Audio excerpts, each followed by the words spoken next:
Hey, everybody, this is Brother Shane Price from Power of People. It's Tuesday night. And for me and for many of us, Tuesday night is men's group, Tuesday night men's group, the Out and Popping men's group.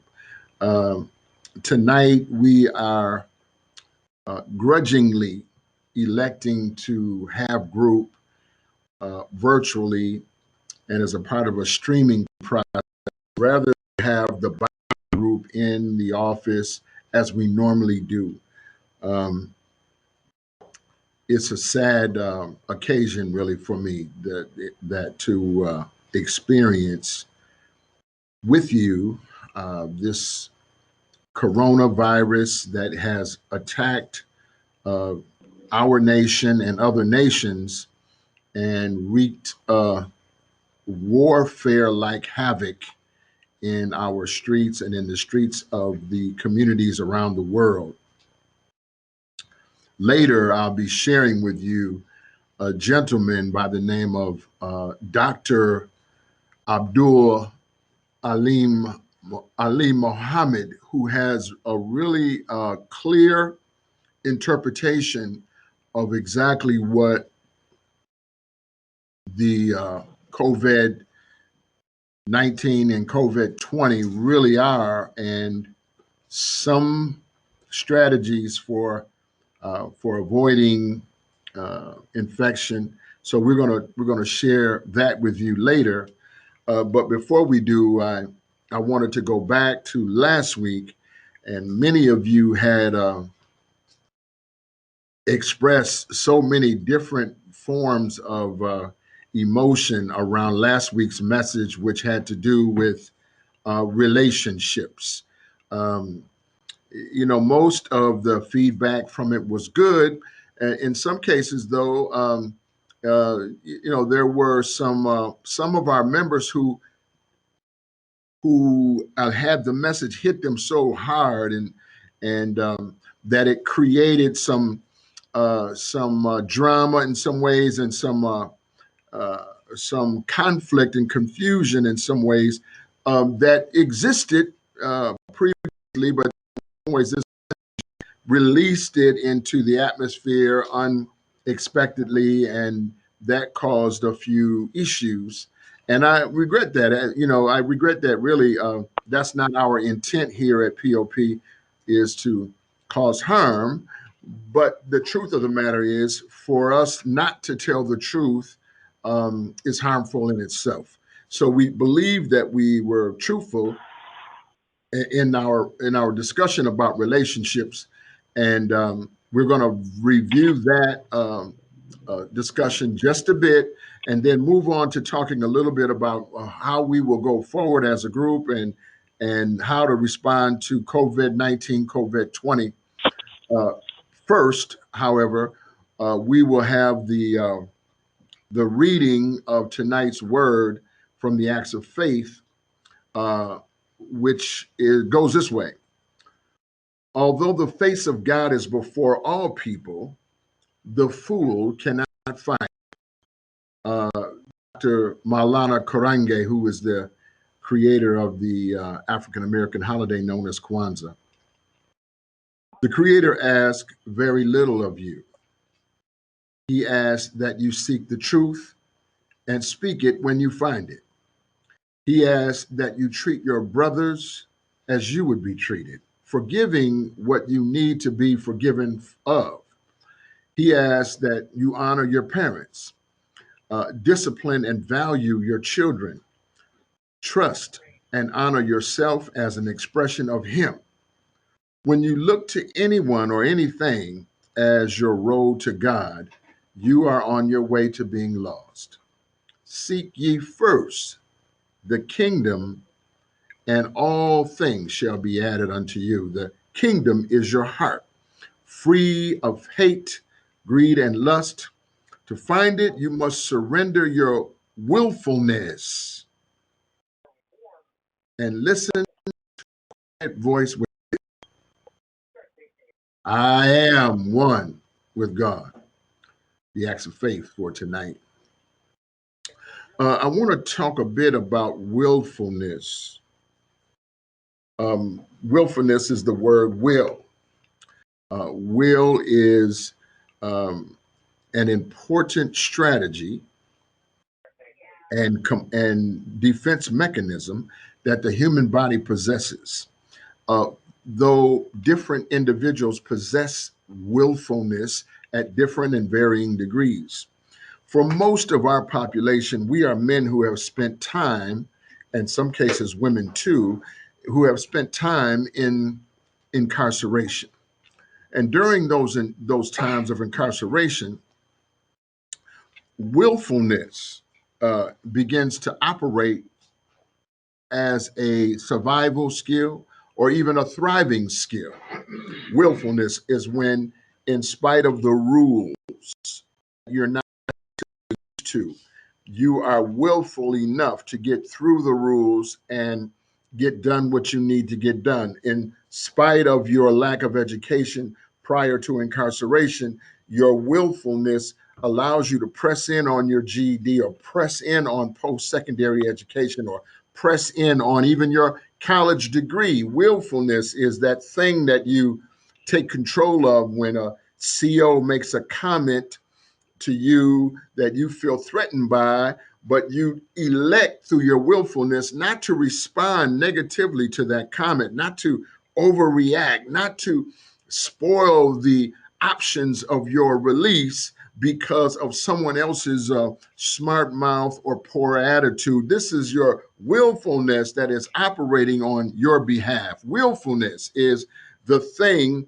that actually allows you to fight for your own life, even when you want to give up. Willfulness is still present, keeping you from making a transition, self-inflicted, an easy process. Ooh, that's good.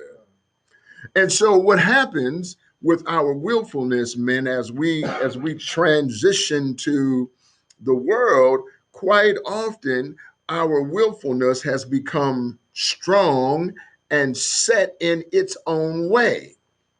Yes. But then when we enter into relationship, oh God, then we recognize, don't we, that our willfulness doesn't always produce for us the result in the relationship that we're looking for. While it did produce a result for you while you were incarcerated, it doesn't produce the result for you on the other side. In other words, willfulness, as you know it, is not necessarily transferable out re-education. Re-education is the thing that you have to do when you are moving along your transition continuum.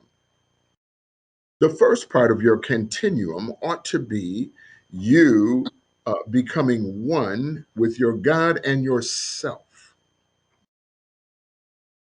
I'll wait for all the amens to die down right there. Just for you becoming one with your God and yourself. Being alone is not in some ways a bad thing. Being alone is your opportunity to reconnect to your free man self.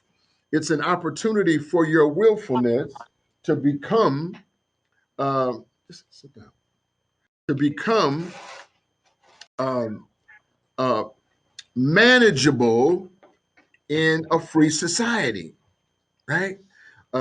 It's an opportunity for you to deal with your agent and deal with the vicissitudes of your parole, deal with the rudiments of that, what takes place in the context and constructs of your parole, dealing with those things and becoming comfortable with what those things mean to you individually, and then how you will operate in the context of a larger free community. Those are transition processes. Another part of that transition is either to move into an educational setting, if that was your goal, or to move into a work environment. In some cases, that is not just your goal, but also a parole requirement.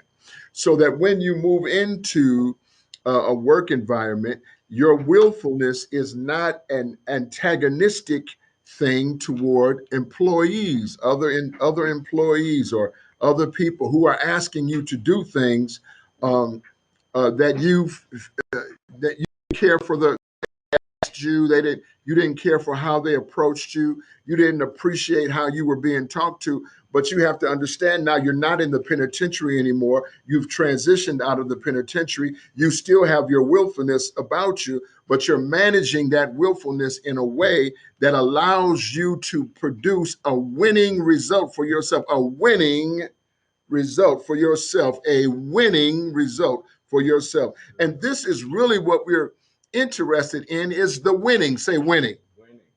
When you keep focusing on winning, you have to realize a very simple and dynamic rule about winning.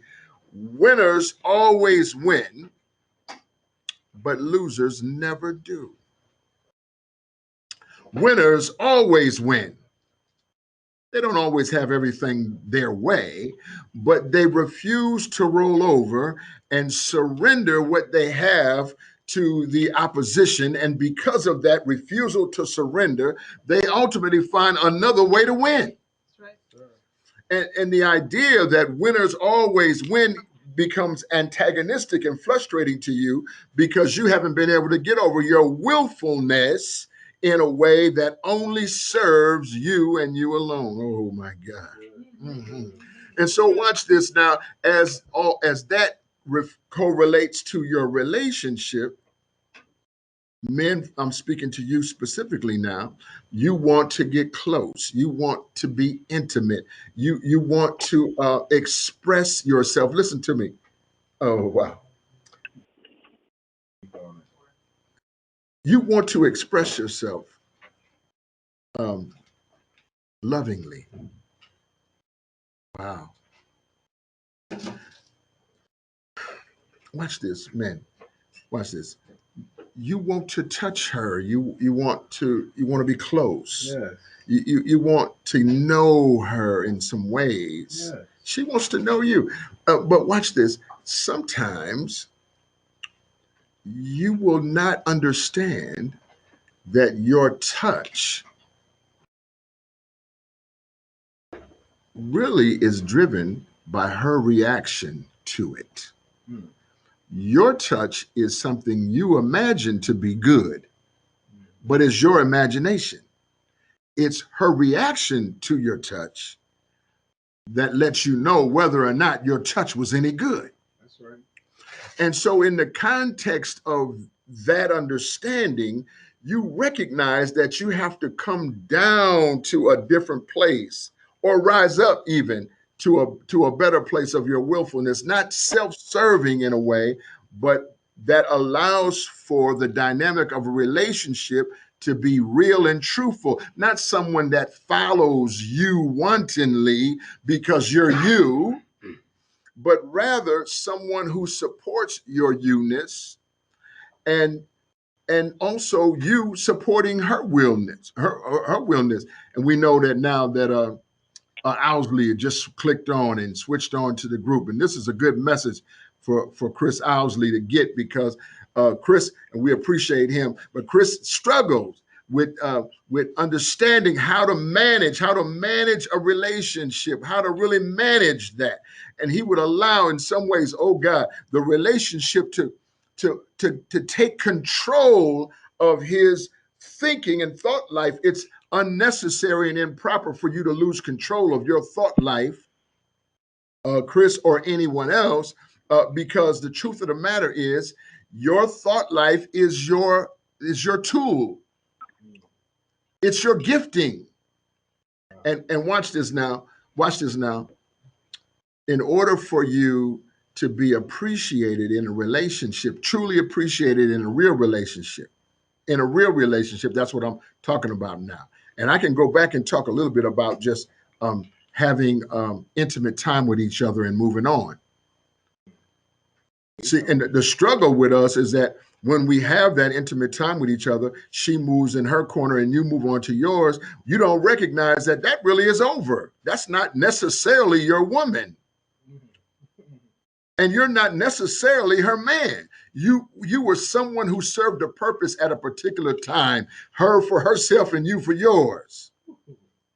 That's different than a real relationship. A real relationship is one that you intend to spend the next 20 years developing and cultivating, continuing to make it more better than it was last night. More better, say more better. More better. Yeah, that is a relationship. And then you have to make the adjustment when you are dealing with someone who you believe could be a relationship that you want to get more better with.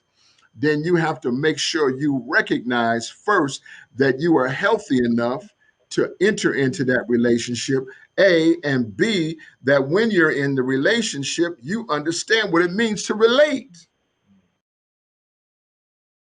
You understand what it means to relate, that you consider, how will this affect her? How will this make her feel? How does she feel about that? What did she tell me about that a long time ago? What was that thing she said when she thought I wasn't listening, but I was listening? And I'm considering her feelings in my thought life. This is the ins and outs and the vicissitudes of a real relationship. But trust me, if you believe that you're in a real relationship, but you're not really relating to her, she's just relating to you, later it won't be long before you recognize you're not in a real relationship at all. Right? You're having sex with someone who is putting up with your mess until she don't want to put up with it anymore. And all of a sudden, you don't understand why she's angry. You don't understand why she's mad, but suddenly she erupts and you are confused by her erupting because you haven't processed her feelings, but only considered your own. Is that making sense to anybody out there? Yes, sir. Yes, sir. Well, if that's making sense, you understand as a pop guy then that your word is what creates the bedfellow of a powerful and real relationship. How do you talk to your woman in relationship? How do you listen to what she says? Word is the first step in the eight steps of the good life. And anything that you're saying to her in step one will materialize in step eight in destiny. Mhm. I'm talking like you know this. I'm talking like you remember this. I know you don't. But step one is words. Step two is thinking. What are you thinking about relevant to yourself? Do you value yourself? Do you think that you're all right? And if you do you think that she's all right enough for you, or you're all right enough for her? Your thinking is critical, but no one can see your thinking. Your thinking is invisible. So we don't see anything until you begin to word it. And once you begin to word it, now I know what you are thinking about. Number three is emotion. What do you feel? How are you feeling? Are you healthy now, or are you still angry about what happened to you in 1989? And it was bad too. But if you haven't done the work to get over what happened to you in 1989, then the truth of the matter is, every now and then you're thinking about 1989 when you're standing in 2020. And the word that comes out of your mouth is colored by what happened back in 89. Oh my goodness. Mhm. Watch this carefully now. The fourth step is your decisions. You get it? Then you're deciding some things: where we go, where we don't go, what we do, what we don't do. She's got to be involved in those decisions. Those aren't just left up to you. Then there is actions. Your actions always bring the outside world into play. What did you do, good, bad, or indifferent, on Wednesday, September 29th of 2002? What did you do? Those are your actions. And the world always judges you by your actions. Hmm? Watch this. Your actions are so critical, and they're guided in some ways by your thinking, and they're managed in some ways by what you say. So your word is powerful. Your word is powerful to yourself. Your word is powerful to your female if you are in a true relationship with her, right? If you're in love, wow, you could be in lust. You have to admit the differences Those two differences do exist, and you have to admit to them to yourself. If you're in lust, then you can't let that relationship up in your business, nor do you attempt to get up in that relationship's business. You are two ships that are passing in the night. Go ahead on and pass. Somebody say, let it pass. Let it pass. Ooh, that's spooky stuff right there. Mm-hmm. Right. Watch this. And then, the whole idea is that your character is being challenged by these things. You now desire a real relationship. You're tired of being a, a, a sex object for her or for yourself. You recognize that there is trickology in the whole thing, and you don't want to be a trick no more. I'm just saying, this is how it is. And then you mess around and say, wait a minute, I want to man up on this. I'm not interested in being a trick. I have tricked this thing off enough. And now you want to be a man about it. But if you want to be a man about it, then you have to choose wisely, choose carefully, and make sure that she is somebody that you want to spend the next 20 years with, developing her and her cultivating you, and you all building on a relationship. Wow. You got to watch this carefully, because otherwise you end up wanting to be in an intimate relationship that passes in the night, and you want total control. And if you don't have total control, then your behavior you will act out or flare up or act like you're challenged, or somehow somebody is threatening you, and your willfulness will rise up in a way that creates animosity and diversion in your relationship. Oh my goodness. Drama, say drama. Drama. The number one way for one of our pop guys to go back to jail or prison is a failed domestic relationship.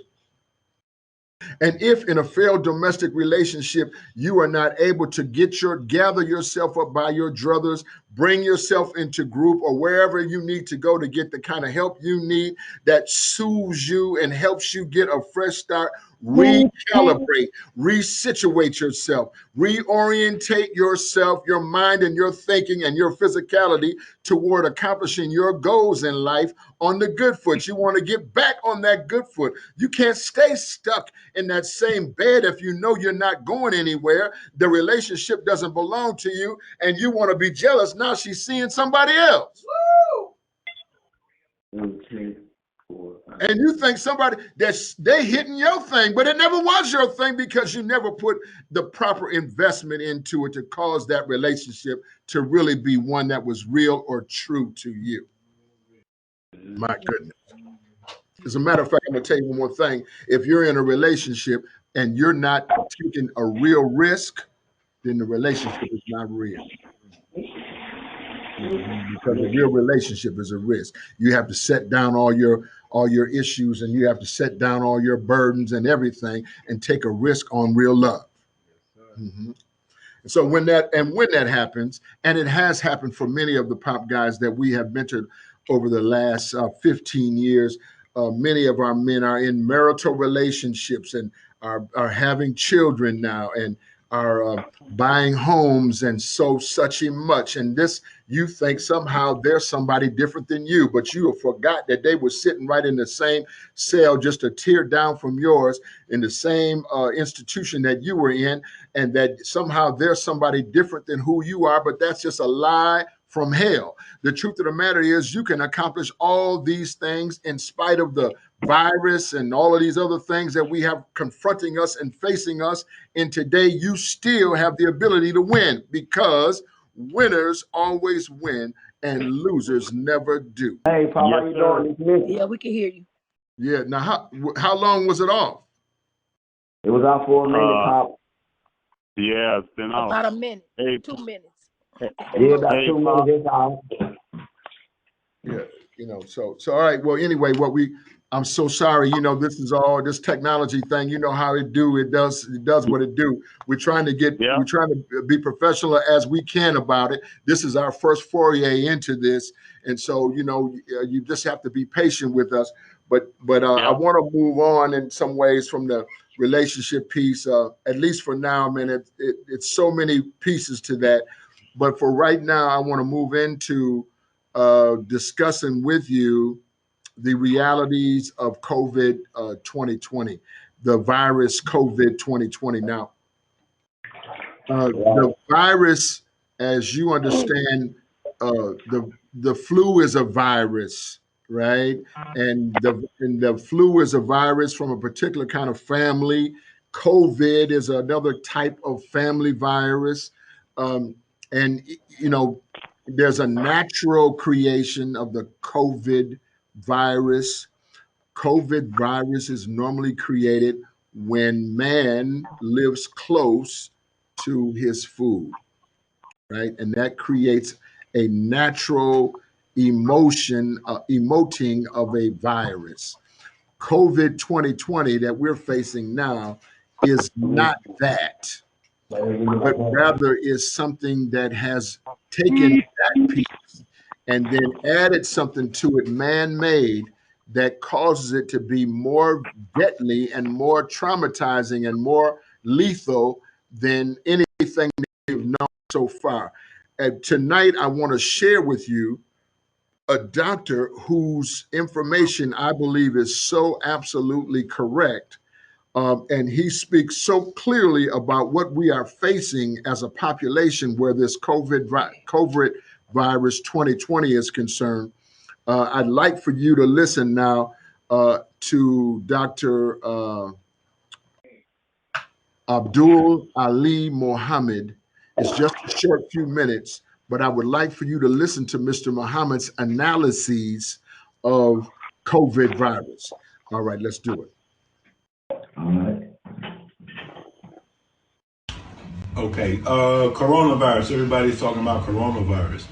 Well, viruses come in families. So there's a herpes families.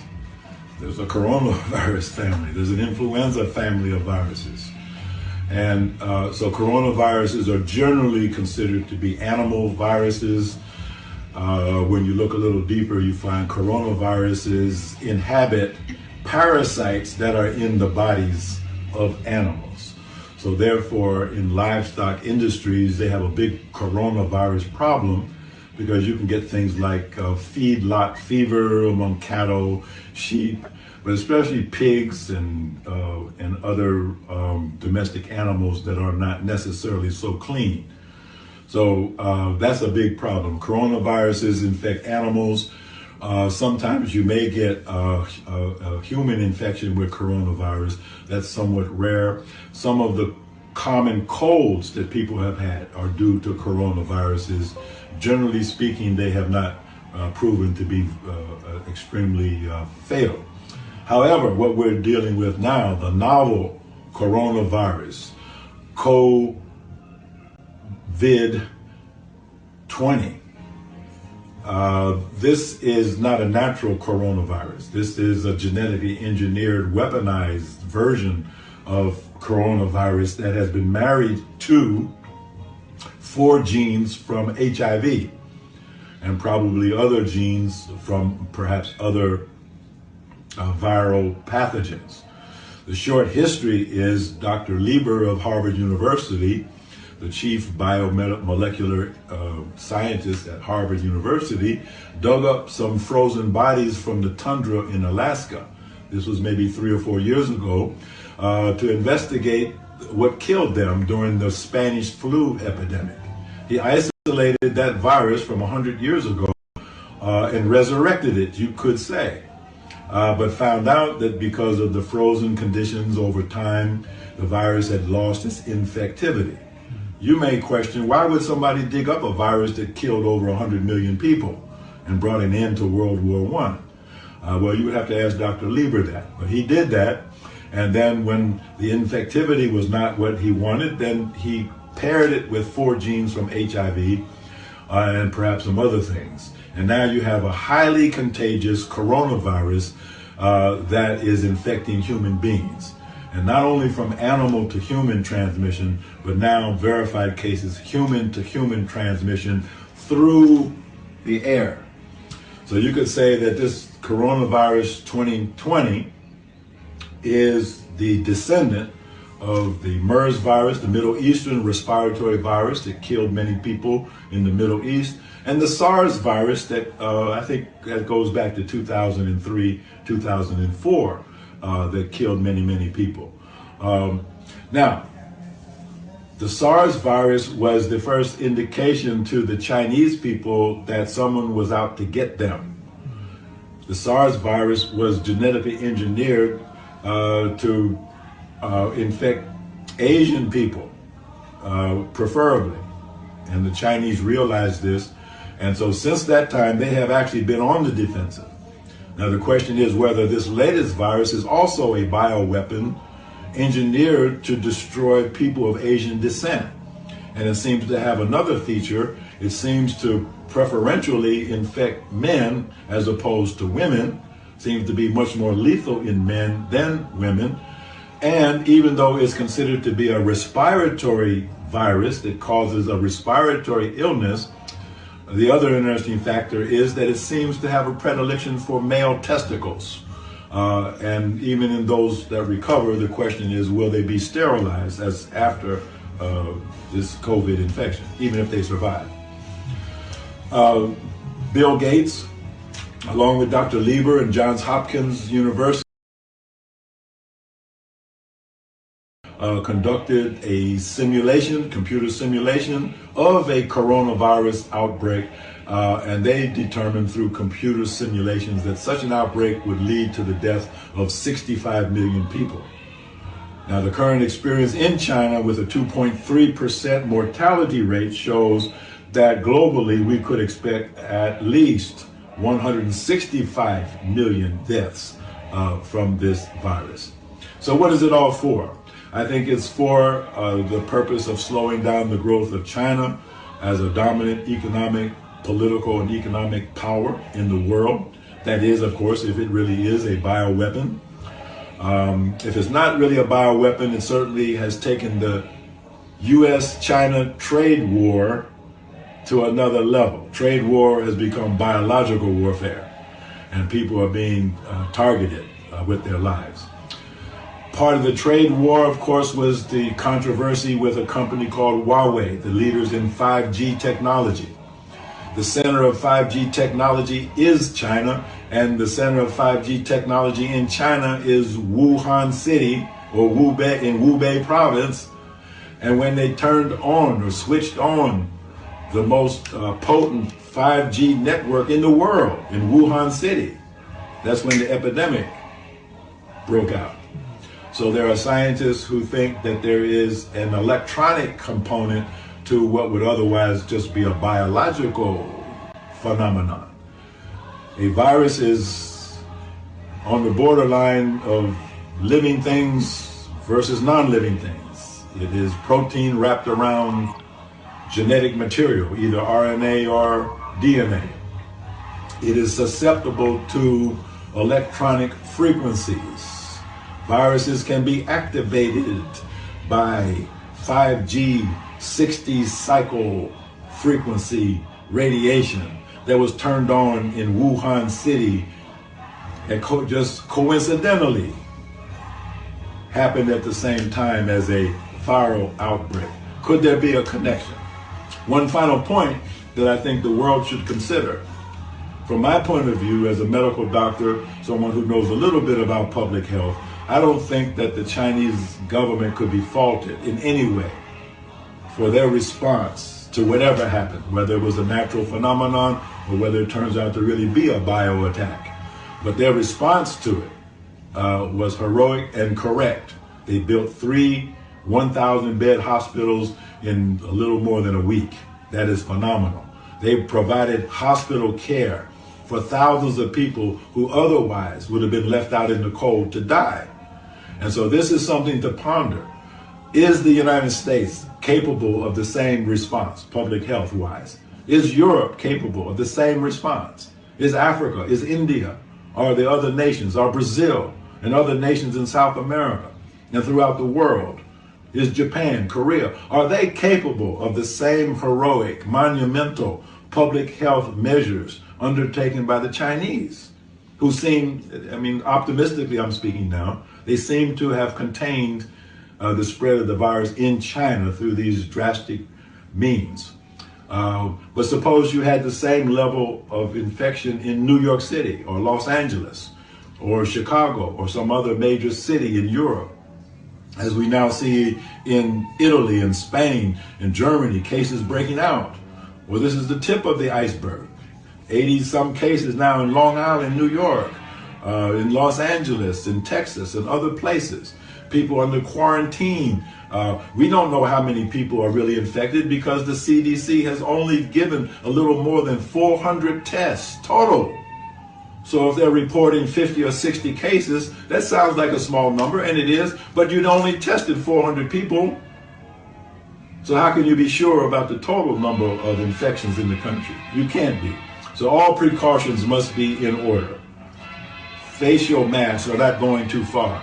Frequent hand washing is not going too far.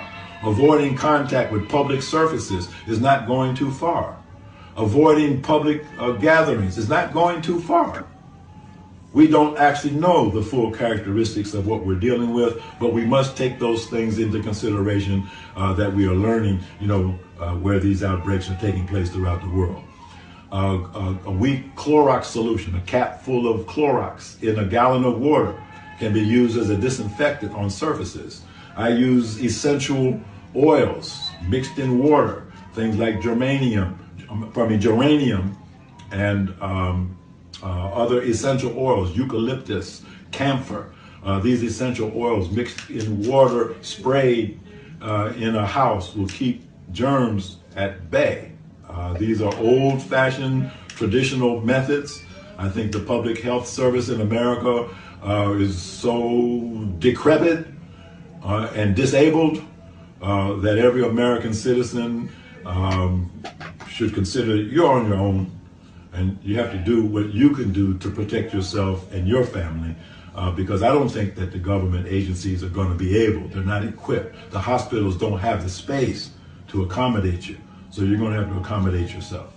Well, the question about whether or not this COVID-20 coronavirus is natural or man-made, I think that the fact that it is man-made is beyond question right now. I think the genetic sequences that have been done throughout the world shows that it did not have a natural origin. You can't naturally combine HIV genes with coronavirus genes. That just doesn't happen in nature. However, nature is capable of things that we may not be able to conceive of. So, for example, one of the things that people are becoming aware of are the tremendous number of deaths that take place every year from ordinary influenza. In the United States, for example, every year you will have between 30 and 40,000 deaths from regular influenza, and that's considered to be normal. And it could even range higher than that, 60, 70,000 per year, and some years lower than that. So we have good seasons and bad seasons. This is from influenza. Well, where did the influenza virus come from? I'm using this as an example for all viruses. Where did they come from? Well, if you have, as you do in China, a situation where you have population congestion, you have human beings living in close proximity with animals. You have human beings living in close proximity to pigs and ducks and chickens. And so the history of influenza is that this is a virus that naturally recombined to produce something that can cause human disease. A bird virus infects a duck in a pond in China. That bird virus gets picked up by a pig who drinks from that pond water. And then that virus recombines inside the body of that it affect the pig. A bird virus, in other words, has now jumped into a pig. And then who lives right next to the pig, or who ends up eating the pig or slaughtering the pig, is a human being. And so now an original bird virus that somehow was able to infect a pig now makes a second leap, species leap, you could say, into a human being. And now a bird virus that became a swine virus is now a human virus, and we call it influenza. and it has been plaguing the world ever since people thought it was a good idea to live in close proximity to a food source like ducks and pigs. So it's possible, it's remotely possible, that this novel coronavirus is a natural virus, like they say. It came from a meat market in China. It came from bats. It came from this. It came from that. Well, that sounds like the green monkey story related to HIV. And then it turns out green monkeys had very little to do with HIV. Human biomolecular engineers had everything to do with the development of HIV as a biological weapon. And I think that the evidence is very strong right now, and I think the proof positive will come in the future. This was a biologically engineered weapon, probably done by Dr. Lieber and his team from Harvard University in conjunction with Johns Hopkins University and with Wuhan University in China and other government agencies in China. They developed this. They will have to explain to the world why they thought this was such a good idea to do. Wow. All right. This brother was so clear. I hope that was clear for you.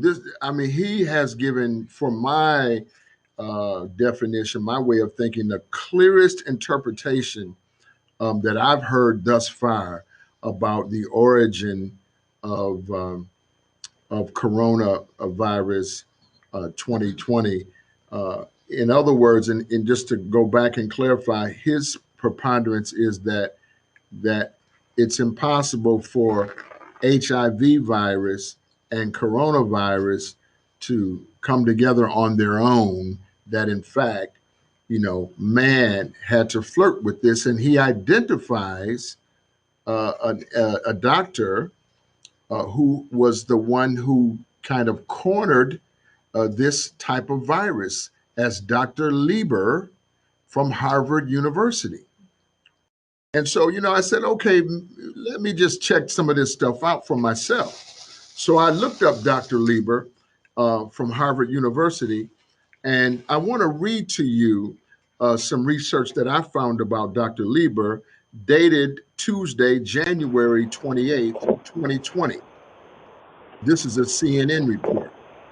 It says, a Harvard University professor and two other Chinese nationals were federally indicted in 3 separate cases for allegedly lying to the U.S. about their involvement with the China's government, the U.S. Attorney for the District of Massachusetts announced Tuesday. Federal authorities told reporters the cases highlighted the ongoing threat posed by China using non-traditional collectors like academics and researchers to steal American research and technology. Dr. Lieber, 60, who is the chair of Harvard's chemistry and chemical biology department, is accused of lying about working with several Chinese organizations where he collected hundreds of thousands of dollars from Chinese entities, hundreds of thousands. U.S. Attorney Andrew Lelling said at a news conference, and I want you to listen to this. According to court documents, Lieber's research group at Harvard had received over $15 million in funding from the National Institutes of Health and the Department of Defense, which requires disclosing foreign financial conflicts of interest. In other words, his research department received $15 million from the U.S., but he failed to disclose that he was already working for the Chinese government. The complaint alleges that Lieber lied about his affiliation with the Wuhan University Technology in China and a contract he had with the Chinese talent recruitment plan to attract high-level scientists to the country. For that work, he was paid $50,000 per month by the Chinese university and given a $1.5 million grant to establish a nanoscience research in the University of Wuhan, the complaint said. CNN had reached out to the attorney for Lieber in a statement. Harvard called the charges extremely serious. Well, this in some ways confirms what Dr. Ali Muhammad was just suggesting, that Dr. Lieber's work here in the US identifying an antiquated virus from the Antarctic that had been buried in the Antarctic area. He recovered it, brought it back to life, and married it with other known viruses to create biological warfare. And to be honest, right now, we are in what they call a peacetime warlike stance, where you see whole states or nations restricting any travel of any kind. Lately, just in these last days, some jobs have laid people off. Some people have gone on and said restaurants and bars need to close. I mean, now you understand America is a nation that drinks. And so for them to shut down the purchase of alcoholic beverages at bars and restaurants, this is a big thing. You understand, and I want you to be not foolish and be wise about what is taking place as slowly these restrictions are beginning to be felt by you. You might be in an employment situation where your job was secure last week, but this week, in some ways, you might be facing a layoff. Mm-hmm. They could be talking about laying you off, and you already know what your money source is like. It's impacting me. I feel it's impacting our business, a power of people. We're being impacted by some of our donors who are great givers. It's impacting them, and therefore their ability, willingness, desire, effectiveness in giving is challenged, and that challenge impacts what we're doing here. So it's touching all of us. And so what I want you to think about is not to necessarily let the virus stop you from being a wage earner. Because for us, in some ways, we want to stay away from whatever causes us to act desperately, right? You know how we get, right, when we get desperate. And so some of the things that are jumping up right now that you need to be paying attention to are food service delivery, either from Target, Walmart, all of the major stores, and all of the restaurants who are remaining open but can't serve clients inside the restaurant. They are then taking meals to homes. That right now is going to become a pop-up business that's going to be booming. And if you know that you're going to be challenged, you might want to look at that. And you have a transportation. You might want to look at, how do I augment my income by creating a service to pick up and drop off food. And some of those locations are, what do they call them? My daughter works for one. What do they call these? DoorDash. DoorDash. And there are others. But it's a way for you to augment your income. The other part of it is Uber driving, transporting people who have to go directly to one location, directly back. Limited amount of human contact, so to speak, social distancing and all of this. Be open to seeing new opportunities. Don't just sit there on your job waiting for somebody to come and tell you, we're laying you off. Be aware, be open to looking at other options, adding something that you wasn't thinking about adding last week. You may want to add something or think about adding something this week so that you're not caught with your draws down and come into some place of desperateness. I'll give you an example of what I mean. The place we get our chicken from every week is Mr. Barbecue over there on Broadway. Well, they tell me that 2 days ago over at Mr. Barbecue, somebody ran in and asked for a cheeseburger. And the man went back there and started fixing the brother a cheeseburger. The brother grabbed the cash register and wrote it out the door. Same brother came back the next day, asked another person for a cheeseburger, and somehow finagled them into turning their back on him again. He took the cash register for the second time. And everybody knows this guy lives right down the street. Well, what happened is this guy has become desperate, and desperation caused you to do foolish things. Now, I'm sure by now, uh, somebody has gotten a visit from the police, right?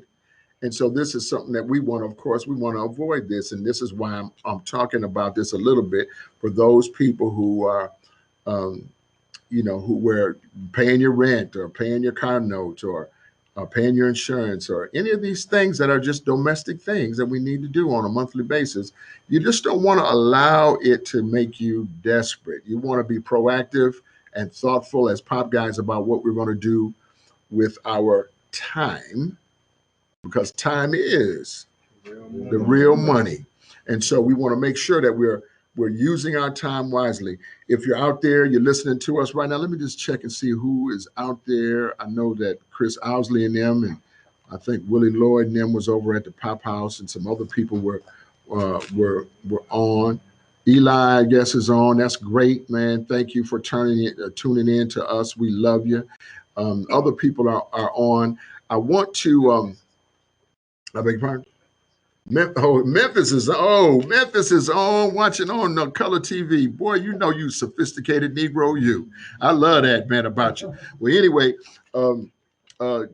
what we want to do with Memphis is make sure you're getting your ID, you're working on your things, you don't give up on yourself, right? And don't allow yesterday's drama to affect what you're doing on today. Wow, boy, that was good. Watch this. Here's how I want to wrap this thing up and Mr. Kimbrough, Dr. Kimbrough is on as well. You know what I mean? The doctor wasn't feeling well these last day and a half, but look like now he's feeling a little bit better. He done logged in on and everything like this here. Dr. Kimbrough, we love you. We're proud of you. Get up out that bed and spray yourself with Lysol, and everybody else spray the house. You know what I mean? Spray. He's over at Pop One, y'all. He better spray and everything. I got to come over there. I don't want no trouble. But I tell you this, what we got to do here, and I'm not sure on today how long this thing is going to last. It was up until this morning when I finally decided to go with this abbreviated meeting and this streaming, because I really believe in what we do here. And it's difficult for me not to have you all sitting with me on Tuesday night. And I'm gonna be honest with you, man. I need it. I need that group for myself. And it charges me up and keeps me going and keeps me thinking the right way. And so I'm frightened without it. And this is why we decided that, we're going to do something here on Tuesday night to keep us connected as a group and as an operational body, right? And so this is our first foray. We hope in some ways, we hope that we'll be able to clarify and make the system a little more functional. We may even have other guests. And actually, we have a few guys who didn't get the message. Brother Rashad is in the house. Wayne is here, of course. Tierre is here. Ananiah is here. My wife is here, just trying to support the effort. So what we want to do now is we want to close it up. I don't think you do have the opportunity to ask questions on this. And in that Q&A piece, I believe you have to type in a question in the chat option. It says, Pop Lee has muted everyone. Pop Lee has muted caller. Pop Lee has muted Jerome Kimbrough. Why is that? Because the audio. Oh, okay. So, yeah, can you hear me? Yeah.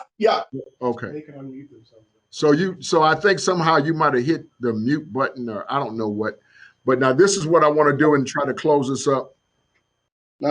I just want to have some prayer with you all, because I love you. I love what you're doing. I love what we're trying to do. And no matter what the virus is trying to do, we still trying to stay together. We're using our wits and whatever skill level we had to try to keep this thing moving, right? And so then I'm just going to ask the Creator, the one who called me to the work in the first place, I'm just going to ask him in some ways to bless us.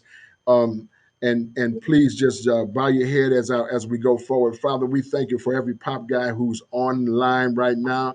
In the name of Jesus, we thank you for every pop guy who's online and everyone who's not online. And we would ask that somehow you would understand our plight, and that you would see our petition and hear us, oh God, as we petition from the throne room of grace and asking for mercy in spite of what Dr. Lieber and other conspirators have done. We are your people who are called by your name, and we have work yet here to do. And so we ask, oh God, that you would just let your spirit rain down over all of this and find a cure, that a cure would come, that a vaccine would come, that a inoculation would come, that testing would come and happen with the quickness. And we ask that somehow, Lord, that you would allow this thing to be so. Touch the heart of every pop guy for his relationship, the ones that you're in now and the ones that you will get in and be in and when you are ready. That you may have to do, oh God, we may have to do individual work on ourselves to elevate our own consciousness, to be good hearers, to be able to relate. But we thank you now that you have brought us from a mighty long way and that you're not finished with us yet. So bless us now as we conclude tonight's message. In Jesus' name we pray over all the men and women. Somebody in here shouted amen. Amen. Yeah, that was no shout. Somebody shouted amen. Hey, that was a little bit better. That's a little bit better. I got nothing but love for y'all. I want to share with you one quick thing. In party on tonight, I know one lady who was the first lady who was infected with the COVID-20 in Washington State. She was inoculated, Will, tonight with the first experimental vaccine. And they hit her with that vaccine, Owsley, and looked like to me, little white girl, pretty girl, looked like to me she was doing all right. There goes Bradley and Montez. And my sons are on. I love that. Yes, yes, yes. And watch this, that they inoculated her, and it looked like that inoculation was working, was curing, what she had been infected by. And I'm encouraged by that. Because the truth of the matter is, if we can get one well from it, then we can heal millions and we can divert this. But it's a major thing that is impacting all of us. We have to stay together. We're going to do the best we can. Stay tuned for more information about how we're going to proceed thus far. We got nothing but love for you, and we'll see you soon. Pop guy on 3, 1, 2, 3. Pop guy. Yeah, that's what I'm talking about. All right, love ya. Number love. All right.